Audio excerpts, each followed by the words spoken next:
2019, you go 8-5. The fan base has a glimmer of hope. They're ranked in the preseason. Oh my gosh, they're coming. The Vols, or the Vermin, as every other fan base would call them, march on in, start out 2-0, leading Georgia at halftime. Little Jarrett Garantano makes absolute horrendous decisions, 2-1, and you finish 3-7. Whoop-de-doo. Like trumpet blaring in the air, party hats on. No. This is absolutely atrocious. This Tennessee football is in code red disaster mode.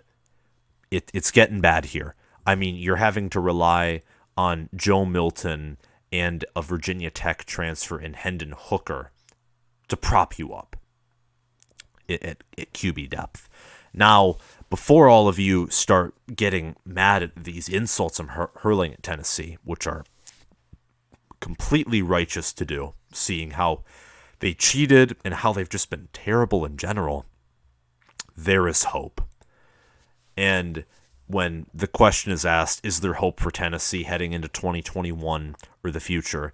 Depending on what your definition of hope is, whether that's reaching the national title anytime soon or the SEC championship game anytime soon, winning the SEC, reaching and winning, or just reaching a New Year's Six Bowl, the answer to all those is no. But the hope to rebuild into a solid team, do what Penn State did under Bill O'Brien and James Franklin, it's very much in the picture. It's very, very possible here. And I'm going to explain why. Josh Heupel came from UCF, University of Central Florida Knights.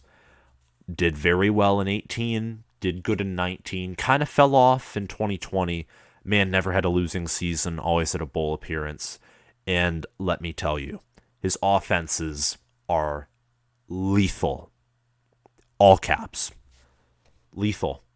Completely. Average of 42, 43 points a game in all of his 3 seasons there. Offense has been the strong point. Mackenzie Milton, who's transferring to Florida State, did amazing at UCF. Same with upcoming star Dylan Gabriel, doing very, very well. Now,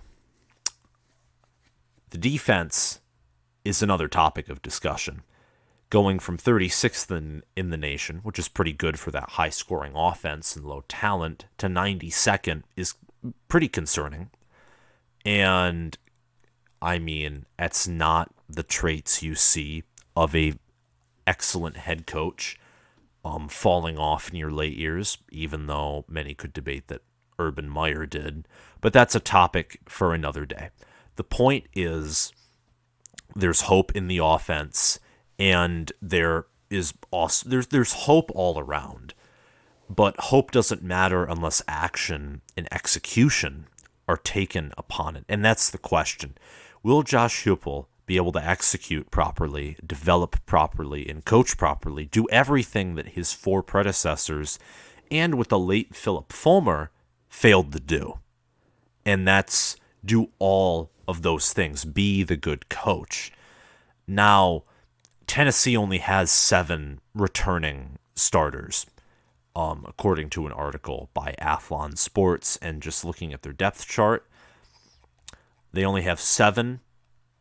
More on defense than offense, 5 on defense. However, I'm far more concerned about the defense, and that's because Josh Heupel, again, good at developing quarterbacks. You have 2 transfers coming in and a 4-star dual threat coming in. I think he'll develop those nicely. Anyone can start. I actually wouldn't be surprised if Joe Milton did start and played way better at Tennessee than he did at Michigan, simply because Michigan couldn't develop him well. Same with any other transfer coming in.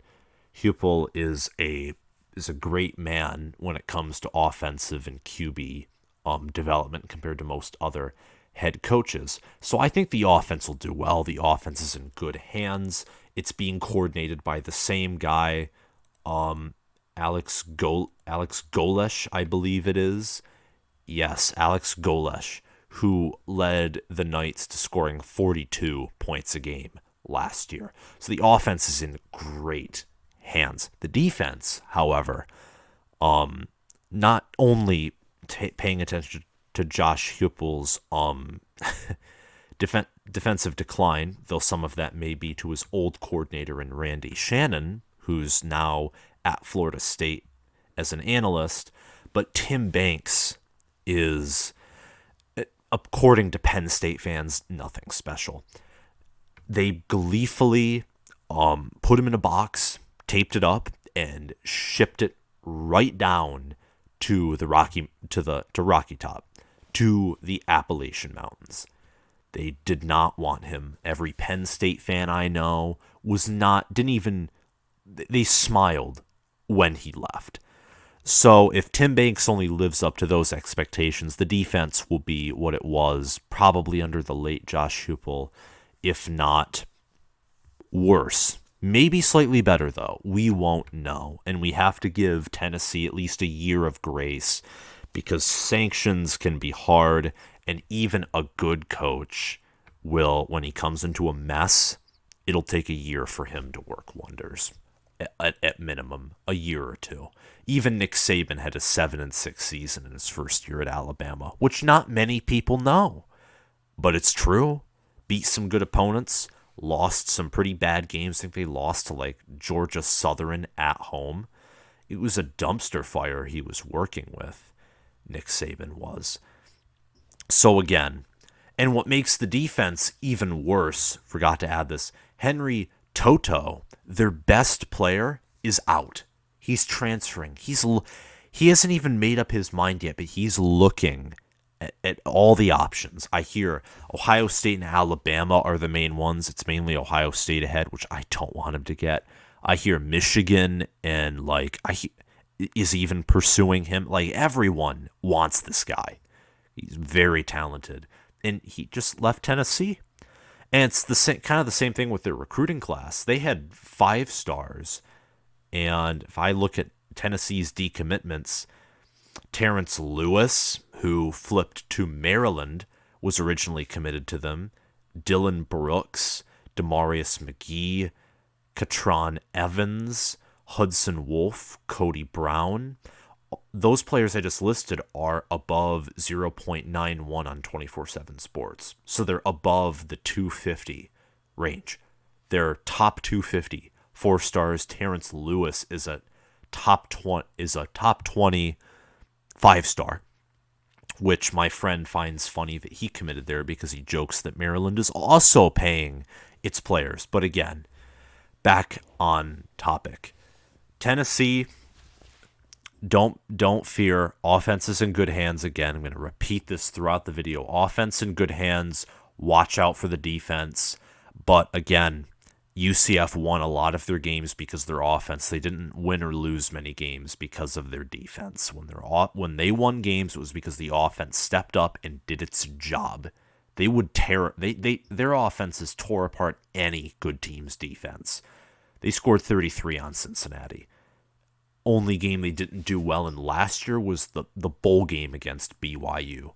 That was the game they scored their fewest points in, which honestly can't believe that.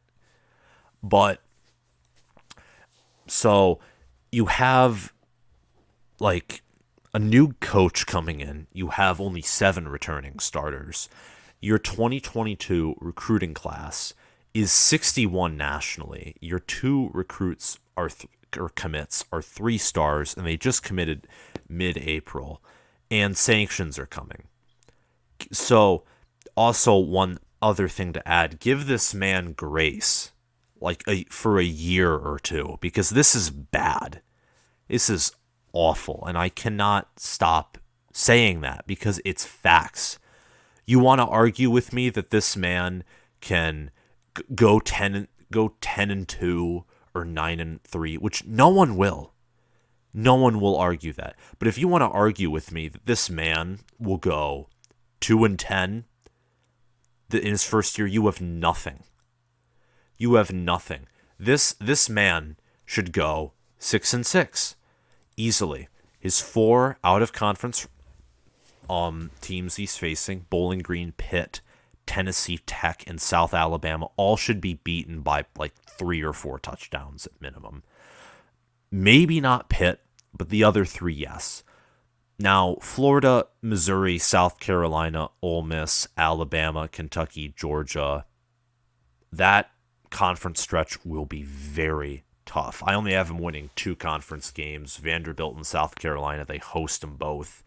So Tennessee won't win a single away game this year. And if they do, it's Kentucky or Missouri. That's my bold prediction. And call it bold in quotes if you want, because some think that is completely, probably most actually, think that is completely reasonable. But the sanctions are still unknown. I guarantee you it's going to be a loss of many scholarships, half, maybe more, maybe less. Definitely a postseason bowl ban for a minimum of a year, maybe 2. I can't see them banning Tennessee for more than, like, honestly, more than a year or 2, because Penn State was only put on probation for 2 years, and that whole thing was a massive, massive mess. But recruiting's going to be an issue from here on out for a few years, and that will be painful, because I feel like one of the few reasons Tennessee has ever won anything recently, and by anything I mean 9-8 games, is because of their raw talent. So if Heupel isn't a good or great coach, there will be a stretch where a bowl win will seem like winning the Super Bowl.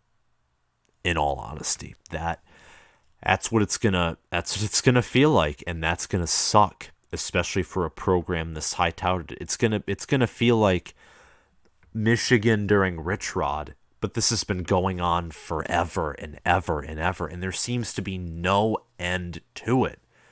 So there's hope, but I can't have an opinion on if they'll execute or not. And I can't, really. It's hard for me to. But what I think, if I have to have an opinion, if Josh Heupel will succeed at Tennessee, I'm sorry. I hate saying this. He's not going to win the SEC. And he probably won't win a New Year's Six Bowl. But will he do what Butch Jones did? Or will he get a 10-win season or maybe an 11-win season with a New Year's Six Bowl appearance? Very likely. And for now, for the first 5-6 years, if he's even around this long, because the rebuild, that's all you need to expect. You can't expect more. This isn't Michigan, where there's been no sanctions but a mess of coaches, or this isn't Ohio State under Luke Fickell for that brief year. This isn't where a university gets a bad head coach or a bad interim head coach on their own, and it's their own fault. This is the previous administration completely messed up. A new administration has been brought in, and there needs to be patience, because if there isn't patience, you could kick out someone who's good at their job and it's just needs to take time. And that can't be afforded at all. Because if that happens, Tennessee's going to be a poverty program for decades to come, if that happens. That's all I really have to say. Again, I think their only conference wins will be South Carolina and Vanderbilt. I think if they go 8-4, 9-3, which I think 8-4 is a safe ceiling. I don't think they could go worse than 5-7, and you may think that's a pretty high floor, but I think there's too much talent, and Josh Heupel's too good of a head coach for them to lose more than 7 games, especially with this easy non-conference schedule, and the fact that South Carolina and Vanderbilt are even worse off despite no sanctions. Yeah, they should go at minimum 5-7, ceiling 8-4. If they go 8-4, he should be nominated or at least have some votes for Coach of the Year. If they go 9-3, which would require them to at least beat one of Ole Miss, Alabama, Georgia, Florida, all of whom are in my top 25. If he beats any top 25 team and doesn't go and goes 8-4, he should be nominated for Coach of the Year. Like that. I can't really snap well, but that's beside the point. Like with Bill O'Brien at Penn State, man goes 8-4 his first season. That was amazing. People may say that 8-4 is not so good. Think again. Sanctions, new culture rebuild. It sucks. It's hard, and he still did well. And I wish Tennessee fans and I wish Josh Heupel the best of luck. That's all I have to say. If you've reached this far into the video, remember to like and subscribe. Hit the notification bell and comment below your thoughts on if Tennessee will succeed or not, because I'm going to be bold here and I'm going to say I think that Josh Heupel will be the best out of the previous 4 head coaches, and that's all I'm going to say for now. Can't wait to re-review what I thought about this year next year. Offense amazing, defense will be questionable. I could totally see Joe Milton or anyone be the starter. Thanks for watching, and I'll see you around.